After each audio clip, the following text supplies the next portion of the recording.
بسم اللہ الرحمن الرحیم۔ السلام علیکم۔ ایک بادشاہ اپنے لشکر کے ہمراہ سفر میں تھا۔ ایک رات جب اس لشکر نے پڑاؤ کیا تو اس بادشاہ کے بیٹے کے تاج میں سے ایک لال گر گیا۔ بادشاہ کو جب لال کی گمشدگی کے متعلق علم ہوا تو اس نے بیٹے کو بلا کر کہا کہ تو اس وقت تک اپنے لال کو تلاش نہیں کر سکے گا جب تک تو ایک ایک پتھر کو خوب توجہ سے نہ دیکھ لے گا۔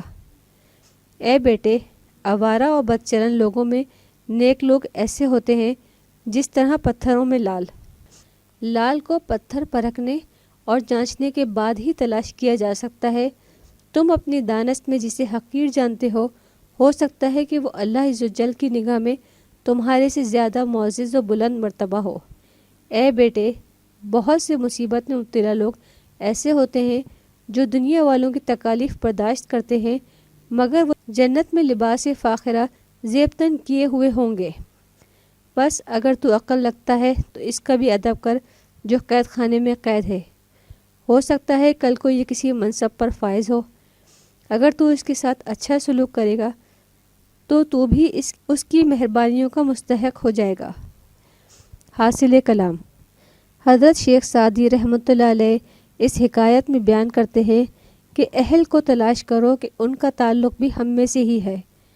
اپنے سے کسی کمتر کو حقیر نہ جانو، ہو سکتا ہے کہ وہ اللہ عز و جل کی نظر میں تمہارے سے زیادہ متقی اور پرہیزگار ہو، وہ مستجاب الدعوات ہو اور تم اس کے ساتھ کچھ زیادتی کرو جس کے باعث تم عذاب کے مستحق ہو جاؤ۔